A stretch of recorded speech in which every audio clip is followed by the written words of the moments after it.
매일 성경과 함께하는 오늘의 큐티 시간입니다.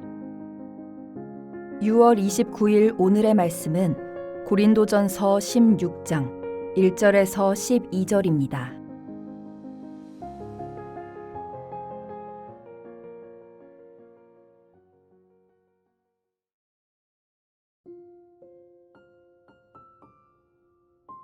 성도를 위하는 연보에 관하여는 내가 갈라디아 교회들에게 명한 것 같이 너희도 그렇게 하라. 매주 첫날에 너희 각 사람이 수입에 따라 모아두어서 내가 갈 때에 연보를 하지 않게 하라. 내가 이를 때에 너희가 인정한 사람에게 편지를 주어 너희의 은혜를 예루살렘으로 가지고 가게 하리니 만일 나도 가는 것이 합당하면 그들이 나와 함께 가리라. 내가 마게도냐를 지날 터이니 마게도냐를 지난 후에 너희에게 가서 혹 너희와 함께 머물며 겨울을 지낼 듯도 하니 이는 너희가 나를 내가 갈 곳으로 보내어 주게 하려 함이라. 이제는 지나는 길에 너희 보기를 원하지 아니하노니 이는 만일 주께서 허락하시면 얼마 동안 너희와 함께 머물기를 바람이라. 내가 오순절까지 에베소에 머물려 함은 내게 광대하고 유효한 문이 열렸으나 대적하는 자가 많음이라. 디모데가 이르거든 너희는 조심하여 그로 두려움이 없이 너희 가운데 있게 하라. 이는 그도 나와 같이 주의 일을 힘쓰는 자임이라. 그러므로 누구든지 그를 멸시하지 말고 평안히 보내어 내게로 오게 하라. 나는 그가 형제들과 함께 오기를 기다리노라. 형제 아볼로에 대하여는 그에게 형제들과 함께 너희에게 가라고 내가 많이 권하였으되 지금은 갈 뜻이 전혀 없으나 기회가 있으면 가리라.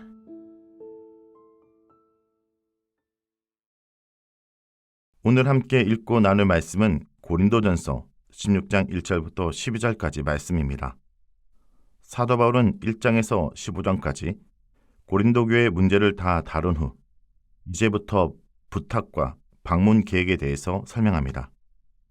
우리가 묵상한 고린도전서 16장은 사도 바울의 편지의 마무리인데 그 마무리 방식이 독특합니다.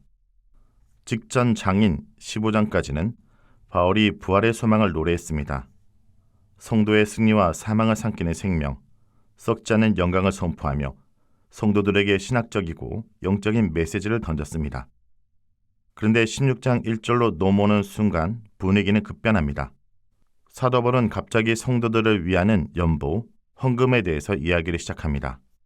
이어서 자신의 여행 일정, 디모데와 아볼로의 방문 계획과 아주 사소하고 행정적 일상들을 나열합니다. 어쩌면 어떤 이들은 이것을 보고 바울이 가장 영적인 이야기를 하다가 갑자기 세속적인 이야기로 추락했는지라고 말할 수 있지만 그렇지 않습니다. 바울은 지금 위대한 부활의 신비가 어떻게 우리 삶의 가장 바닥인 돈과 일정과 인간관계 속에 들어온지를 보여주고 있는 것입니다. 가장 거룩한 것은 가장 일상적인 삶의 양식으로 증명됩니다. 오늘 이 지극히 평범해 보이는 바울의 행정적 겉면 속에서 신앙과 일상이 분리되지 않고 통합되고 회복되는 원리를 발견하기 원합니다. 오늘 본문의 메시지를 파악하기 위해서는 당시 고린도 교회에 대한 이해가 필요합니다. 고린도는 로마 제국 안에 가장 번영하는 항구 도시였습니다. 두 개 바다를 잇는 지리적 이점 때문에 막대한 부가 흘러들어왔고 수많은 문화와 종교가 뒤섞인 혼합주의의 도시였습니다. 특별히 고린도 교회 성도들 중에도 이전에는 신분이 좋지 않고 사회적 약자였지만 고린도 도시의 성장과 함께 신흥 부자가 된 자들도 생겨나기 시작했습니다. 하지만 반면에 저 멀리 유대 예루살렘의 교회는 극심한 가난과 기근, 그리고 유대 사회로부터 종교적 박해로 인해 생존의 위기에 직면해 있었습니다. 예루살렘은 영적인 모태였지만 물질적으로는 가장 소외된 곳이었습니다. 바울은 이방인 중심의 부유한 고린도 교회에서 예루살렘의 가난한 성도들을 위한 연보를 요청하고 있습니다. 이것은 단순한 기부금 모금이 아니었습니다. 당시 고린도 교회의 문화 핵심은 상호주의였습니다. 내가 그만큼 주면 상대방도 나에게 그만한 사회적 이익이나 명예를 돌려줘야 된다는 것이 세상의 이치였습니다. 그런데 아무런 대가를 돌려줄 수 없는 유대의 가난한 자들에게 돈을 보낸다는 것은 고린도적인 계산법으로는 완전히 미련한 짓이었습니다. 더구나 고린도 교회는 사도 바울의 사도권을 의심하기 시작했고 파당을 지어 싸우느라 영적으로 매우 혼란한 상태였습니다. 그런 그들에게 바울은 지극히 현실적인 가이드라인을 제시하며 그들의 신앙이 관념에 머물지 않고 실체적 연대로 나타나길 촉구하고 있었습니다. 그래서 1절에 사도 바울은 헌금을 위한 지시를 합니다. 당시 팔레스타인 지방은 극심한 기근으로 인하여 생활이 궁핍했습니다. 하지만 소아시아 지방의 이방인들 교회들은 상대적으로 형편이 좋았습니다. 바울은 그들에게 예루살렘의 형제들을 위해 구제연금을 하도록 독려합니다. 매주 첫날에 각 사람이 각자의 수입에 따라 얼마씩 저축해 두었다가 바울이 갈 때 그 헌금을 모을 수 있도록 하라고 지시합니다.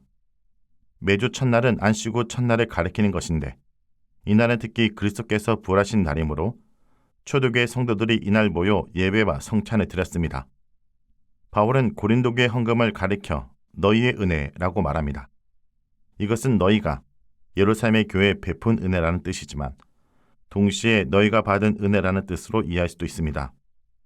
바울은 고린도후서 8장에서 마게도냐 교회가 힘에 지나도록 풍성한 헌금을 한 것에 대해 그들이 받은 은혜로 표현하고 있다라고 말합니다. 그들은 예루살렘의 교회로부터 영적인 복음의 말씀을 받음으로 은혜를 받았고 이제 그들이 받은 은혜에 보답하여 물질적인 것으로 은혜를 베풀고 있습니다. 이렇게 서로 은혜를 주고받음은 예루살렘의 교회와 이방인 교회 사이의 연합을 공고히 했습니다. 이어서 바울은 이 헌금을 어떻게 예루살렘 교회에 전달할 것인지에 대해서 설명하고 있습니다. 먼저 고린도 교회 성도들이 인정하여 추천한 사람들에게 바울의 편지를 써주고 그들을 통하여 편지와 헌금을 예루살렘으로 보내려고 합니다. 헌금을 전달하는 일을 공평하게, 투명하게 처리하려는 바울의 의도를 엿볼 수 있습니다. 헌금을 전달한 자들은 고린도 교회 성도들로부터 인정을 받아야 하지만 바울로부터도 인정을 받아야 하며 바울은 그들을 위해 편지를 써주므로 그 가정의 최종 책임자 역할을 감당하고 있습니다. 고린도 교회의 어떤 성도들이 이미 바울을 비판하고 있는 상황에서 바울은 헌금 전달 일로 인하여 또 다른 문제가 생기지 않도록 신중을 가하고 있습니다. 이렇듯 부활을 믿는 신앙은 고차원적인 관념에만 갇히지 않고 매주 첫날 나의 물질을 구별하여 흘려보내는 구체적 행위로 직면됨을 사도 바울은 말합니다. 물질은 내 소유의 증명이 아니라 하나님이 맡기신 은혜의 흔적인 것입니다. 인색함이나 충동적인 감정으로 헌금하는 습관을 버리고 매주 내 삶에 베풀어 주신 하나님의 은혜를 헤아리며 정성스럽게 재정을 구별하는 것이 하나님의 은혜를 기억하는 성도의 모습입니다. 더불어 공동체 내에 재정이 사용되는 가정이 투명하고 공정하게 처리되도록 관심을 기울이는 것도 중요합니다. 그것이 세속에 갇힌 돈을 하늘의 은혜로 승화시키는 성도의 참된 경제인 것입니다. 5절부터는 사도 바울이 고린도 교회 방문 계획을 말합니다. 바울은 지금 에베소라는 지역에 머물러 있습니다. 그는 마게도냐를 거쳐 고린도 교회로 가겠다는 계획을 세우고 그것을 편지로 설명합니다.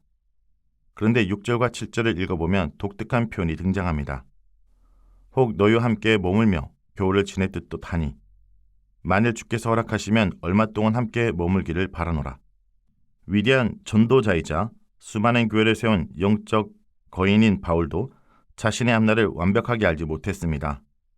머물 듯도 하니 주께서 허락하시면 이라는 표현 속에 우리는 사도 바울의 아주 깊은 겸손을 보게 됩니다. 보통 계획을 세울 때 내가 원하는 대로 모든 것이 일사천리로 진행되길 바랍니다.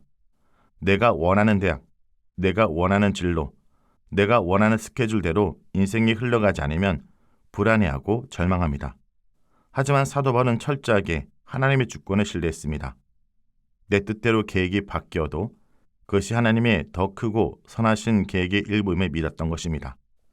그리고 8절과 9절에서 바울은 자신이 지금 머물고 있는 에베소에 조금 더 머물러야 되는 이유를 밝힙니다.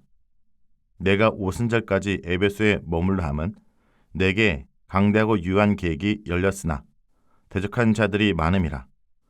바울 앞에 지금 강대하고 유한 문, 즉 복음을 전할 수 있는 엄청난 기회의 문이 열렸습니다. 그런데 동시에 무엇이 있습니까? 대적자들이 가득합니다. 바울을 모함하고 죽이려 하고 방해하는 수많은 장애물과 위험이 도사리고 있었습니다. 일반적인 사람 같으면 어떻게 반응했을까요? 기회의 문이 열렸지만 위험하니 일단 피하자. 혹은 대적자가 많으니 이곳은 하나님 뜻이 아닌가 봐 하고 안전한 곳으로 도망쳤을 것입니다.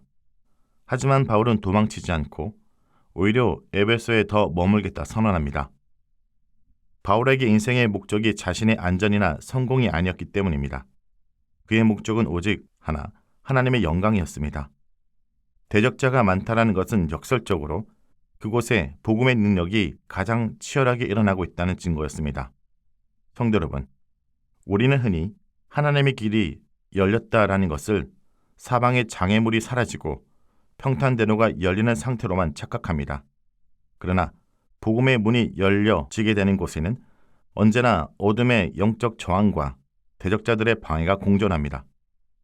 삶의 자리에서 선한 일을 도모할 때 예상치 못한 반대나 시련을 만난다면 그것은 실패의 징조가 아니라 오히려 하나님의 강력한 역사가 시작되는 반증일 수 있습니다. 거친 환경과 대적의 위협 앞에서 낙심하며 돌아설 것이 아니라 그 환경의 배후에 일하시는 하나님의 강력한 능력을 바라보며 믿음의 자리를 지켜내는 자가 되기 원합니다. 이어서 바울은 편지 말미에서 자신의 동력자인 디모데와 아볼로를 대하는 고린도 교회의 태도에 대해서 엄중히 권면합니다. 10절에서 디모데에 관해 언급하며 조심하여 그로 두려움 없이 너희 가운데 있게 하라고 요구합니다. 두려움 없이라는 표현은 당시 디모데가 겪고 있던 젊은 나이의 한계로 고린도 교회와 거친 당파 싸움 속에 느꼈을 심리적 위축감을 염두에 둔 것입니다. 바울은 디모데의 외적 조건이나 연륜이 아니라 그도 나와 같이 주의 일에 힘쓰는 자라는 본질적 정체성을 강조하며 그를 멸시하지 말라라고 명합니다. 반면에 12절의 아볼로는 고린도 교회 내에 강력한 지지 세력을 가졌던 유력한 사역자였습니다. 바울은 아볼로에게 고린도 교회로 가라고 수차례 권했으나 아볼로는 지금 갈 뜻이 전혀 없다고 거절합니다. 여기서 주목할 것은 사역자들 간의 상호 존중과 자율성입니다. 바울은 자신의 사도적 권위로 아볼로를 강제하지 않고 아볼로 역시 고린도 교회 내에 파벌 정치에 이용당하지 않기 위해 스스로 방문을 유보하는 영적 분별력을 보여줍니다. 사역자들 간의 인간적 역학관계나 소외가 아닌 오직 주권적 주님의 일하심을 신뢰하는 성숙함이 드러나는 장면입니다. 성도 여러분, 공동체 안에서 사역자나 지체들을 대할 때 외적인 조건, 스펙, 연륜으로 사람을 평가하고 멸시하는 태도를 철저히 배격해야 됩니다. 다소 미숙하고 유약해 보이는 지체라 할지라도 그가 주의 일에 힘쓰는 자라면 공동체는 그가 두려움 없이 사역할 수 있도록 영적인 안전지대를 제공해 줘야 합니다. 또한 사역자의 인지도나 인기에 편승하여 줄을 서거나 파별을 만드는 세상, 정치인 논리를 교환에 들여놓지 않아야 합니다. 사람 중심의 생각을 내려놓고 보이지 않는 곳에서 각자의 은사와 타이밍에 따라 교회를 세워가시는 주님의 주권을 온전히 인정하는 성숙함을 보여야 합니다. 말씀을 놓고 기도하겠습니다. 주님, 오늘 말씀을 통해 부활이라는 위대한 신앙의 신비가 어떻게 일상으로 흘러들어와 증명된지 깨닫게 하심을 감사드립니다. 하늘의 고천적인 관념에 머무는 신앙이 아니라 우리 돈과 시간, 일전과 인간관계라는 삶의 가장 낮은 자리에서 복음의 능력을 나타내는 참된 성도의 삶을 살아가게 해 주옵소서. 주님, 먼저 우리의 물질을 주님 앞에 구별하여 드립니다.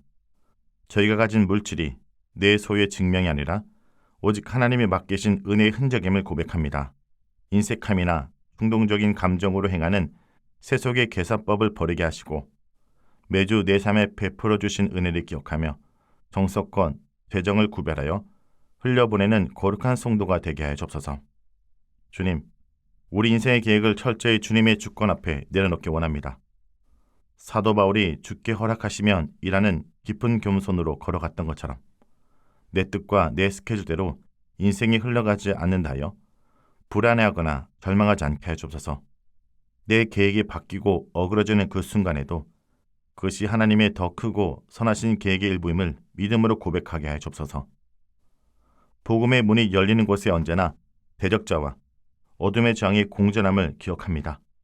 삶의 자리에서 예상치 못한 반대나 시련을 만날 때 이를 실패의 징조로 여겨 낙심하고 도망치는 것이 아니라 그 환경 배후에 강하고 유한 문을 열어두신 하나님의 강력한 역사를 바라보게 하여 주옵소서.